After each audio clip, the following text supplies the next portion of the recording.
lendo contos mais ou menos reais. Um bom conto é aquele capaz de registrar com arte para o futuro os fatos passados e presentes, ou tão somente ficcionar para a satisfação de curiosidades. Assim o trama sobressai-se, levando o ouvinte a participar e envolver-se no desenrolar do enredo, fazendo-se personagem para melhor usufruir da emoção. Autor de Lucas Barbosa.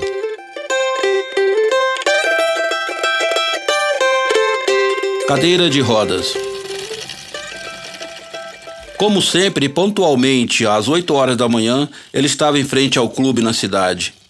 Vinha sempre acompanhado de seu filho ou de sua esposa, que estava grávida. Todos os dias, àquela hora, lá estava pedindo esmolas. Até que empurrar a cadeira de rodas do pai não era tão humilhante.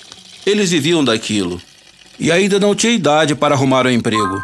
Mas quando crescesse, arrumaria um bom emprego e compraria roupas novas, tênis e coisas que todos os meninos tinham e ele não podia nem sonhar. O dia ia passando e estava com fome.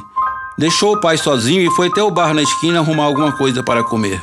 Ei, me dê 10 centavos para comprar um pão? Esta frase sempre surtia efeito, afinal estava pedindo pão, nem que tenha de ganhar um pastel.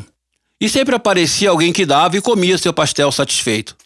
De vez em quando, alguém oferecia metade de um bolinho, um pedaço de coxinha. Mas Deus é testemunha, roubar nunca. Bem que já lhe haviam convidado, mas sempre dava um jeito e caía fora. Eu achava que ter um irmão seria impossível, mas minha mãe estava esperando um bebê. Meus amigos caçoavam de mim e diziam que o meu pai não era o pai do meu irmão. Diziam que minha mãe traía meu pai lá onde moramos. Não entendi bem e deixei para lá. Afinal, irmão era irmão, não importava o pai. Já deviam ser mais de 10 horas da manhã e o pai deveria estar procurando por ele. Voltou rapidamente para a esquina, pois sabia que levaria uma bronca. Ia a passos largos. Sabia que era pobre, mas pobreza não era o pior. Afinal, se não tivesse de trazer o pai todos os dias, ficaria em casa, lá no bairro mesmo, jogando futebol. Na rua sempre era confundido com os pivetes. Olha o pivete vindo ali. Cuidado com o menino. Cuidado com a bolsa. Não dava importância. Talvez por ser moreninho, não chegava a ser negro, mas era moreno e de cabelo bom, por isso não ligava. Chegou na esquina e encontrou seu pai alegre. Havia feito um bom dinheiro. Há uns tempos atrás, ninguém poderia imaginar que ele mendigasse. Trabalhava pesado. Colocava postes em pé para a companhia de eletricidade na cidade, mas trabalhava para uma empreiteira e, pelo que sei, não possuía carteira assinada. Mesmo assim, trabalhava muito, pelo menos é o que dizem os parentes. Por isso tinha pena dele ali pedindo esmolas. Contam que naquele dia tiravam os postes do caminhão com o guindaste, colocavam no chão para serem erguidos em seus lugares. Parecia que iria chover. Armavam a grande chuva e não encontraram engenheiro para pedir o cancelamento do serviço. Resolveram continuar o trabalho. Colocaram o primeiro poste em pé quando a chuva caiu, e caiu chuva forte, levando tudo em volta. Quando foram colocar o segundo poste, ele empenou, agarrou e não ficava em pé. Seria preciso que alguém subisse no poste, levasse a corda e colocasse no topo. Adivinhe quem se ofereceu para fazer o serviço? Ele se ofereceu.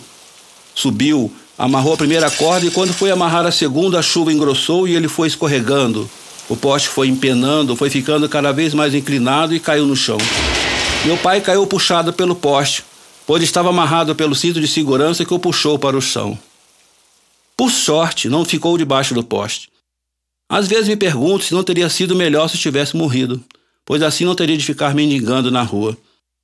Como ele era contratado por uma empreiteira e ela estava irregular com o Estado, tudo foi resumido com uma frase do seu chefe: O senhor não tem direito a nada. Era muita ironia. Um homem trabalhador, forte, pai de família, ficar sem os movimentos das pernas e ter os braços atrofiados do lado direito. Minha mãe não desistiu. Procurou o INPS, depois INSS e muitos outros SSS por aí e sempre recebia a mesma resposta. Infelizmente, ele não tem direito a nada. Talvez consiga receber o salário por mês. Já seria alguma coisa. Não era nada. Meu pai foi melhorando, xingando a gente o tempo todo como se fôssemos culpados de tanta desgraça. Palavra feia, mas que era o que mais ouvia na vida. E ia dizendo isso e recuperando os movimentos que eram muito estranhos. Ele não entendia. Então foi admitindo a ideia de que iria se recuperar com defeito. Não seria mais a pessoa que era, que havia acabado uma parte de sua vida e começado outra. Minha mãe sem emprego, somente cuidando dele e na maior dificuldade. Todo o dinheiro que entrava em casa era para comprar remédios. Juro que dava vontade de pegar o dinheiro e comprar tudo em balas, mas ficava sempre na vontade. Minha mãe sempre era ofendida por ele. Gravidez não é doença, mulher. Vê se empurra essa cadeira direito. Não pense que eu não sei que este filho é bastardo. Eu não te tenho há tanto tempo, mas não me abandone. Assumo seu filho, não te discrimino. Afinal, ainda está jovem, mas não deixe o pessoal saber que não é meu. Pelo menos isso eu sei que posso pedir. Pode ficar com quem você quiser, espere somente o bebê nascer. Depois veremos como fica, mas empurra essa cadeira direito que eu estou com fome. E eu ia ao lado, escutando tudo, sabendo de tudo e me sentindo traído também. Ela aceitava muito facilmente a situação. Talvez com medo de ficar sozinha, talvez também com medo de meu pai. Só sei que aceitava tudo muito facilmente. Meu pai na esquina continuava mendigando. E eu continuava ali, pelas ruas da cidade, em busca de alimento, de alguma coisa para fazer. Ele continuava em sua cadeira de rodas pedindo e eu seguia minha sina de ficar pelas ruas, pelas praças, levando o cascudo dos maiores, apanhando de todo mundo. Lá em casa tem televisão, preto e branco, mas tem. Temos cama, colchão, somente quando chove é que chove tudo dentro de casa. Com isso me sentia melhor do que os outros meninos que viviam na rua, mas no fundo sabia que era igual a eles. A única diferença é que voltava para casa. Se é que um barraco na beira de um morro seja uma casa. Depois de muita discussão com minha mãe durante a noite, ele finalmente dormiu. Minha mãe foi para a frente do nosso barraco e chorou muito pela situação. Ter de aturar um homem aleijado e mal agradecido, isso seria sua sina até o final da vida. Aquilo me revoltou muito. Ele não podia e não devia fazer isso com ela, mas fazia e faria por um bom tempo. Depois de muito chorar, ela foi dormir e eu fiquei acordado pensando em nossa situação. Adormeci sonhando com os anjos milagrosos que curavam meu pai. Depois eles com uma cadeira de roda motorizada e morando em uma grande casa como aquelas que sempre via no caminho da esquina.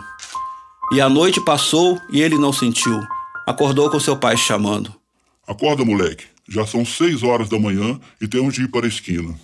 Sua mãe preparou tudo.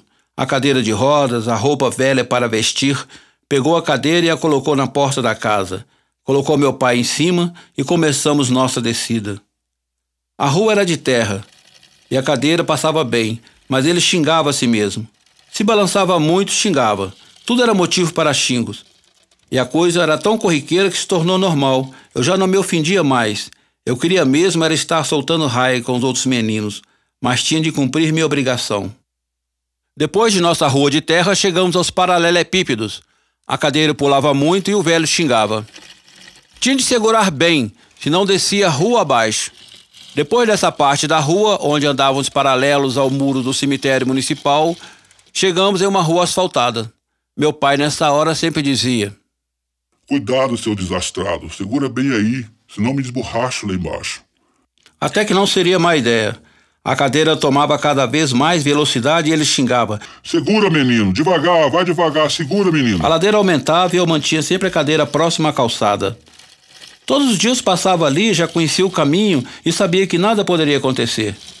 Quando olhei para cima, vi uma enorme e linda raia e um papagaio flutuando no céu como um grande espaço a disputar. Aquilo me fascinou. Passei a olhar mais para o céu na expectativa de que um ou outro se perdesse no espaço e quem sabe um deles cairia perto. Presta atenção, menino. Estamos correndo muito. Mas não adiantava. O céu estava lindo, azul, limpo, o céu brilhava. Meu pai resmungava alguma coisa para mim. Tudo era natural, normal. A cadeira de roda descia a ladeira com mais velocidade. Eu tentava segurar com todas as forças e ela descia. Eu olhava para o céu, meu pai xingava. Eu literalmente voava. E por um segundo vi que a maior raia, a mais linda, havia se desprendido da linha. Havia perdido a batalha, estava livre no céu, sem dono. E vi que ela vinha em minha direção, como uma folha no inverno, planeando, caindo, caindo e balançando. Quando dei por mim, a cadeira de meu pai soltou de minha mão, se desprendeu e pude ouvir os gritos dele. Segura, menino, seu filho de uma p***. Segura essa cadeira direito, seu c***. E lá se foi a cadeira dele, ladeira abaixo, que bateu na beirada do meu fio, desceu cada vez mais veloz. Eu esqueci do maldito papagaio e corri atrás, tentando pegar a cadeira. Ela corria cada vez mais. E já estava perdendo o equilíbrio, pois balançava de um lado para o outro como se quisesse virar.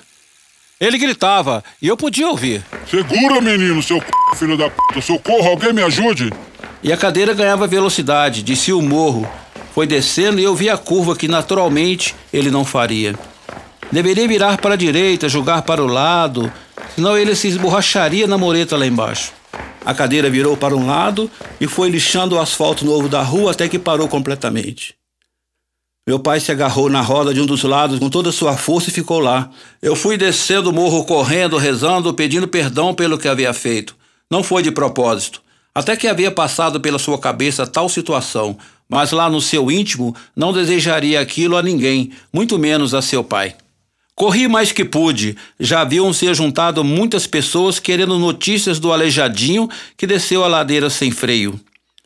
Deus não deixaria acontecer nada de mal a ele. Quando cheguei próximo ao local onde a cadeira parou, pude ouvir o velho, que não se sabe por quê, não machucou muito. Cadê você, menino? Onde é que você estava, seu filho de uma p***?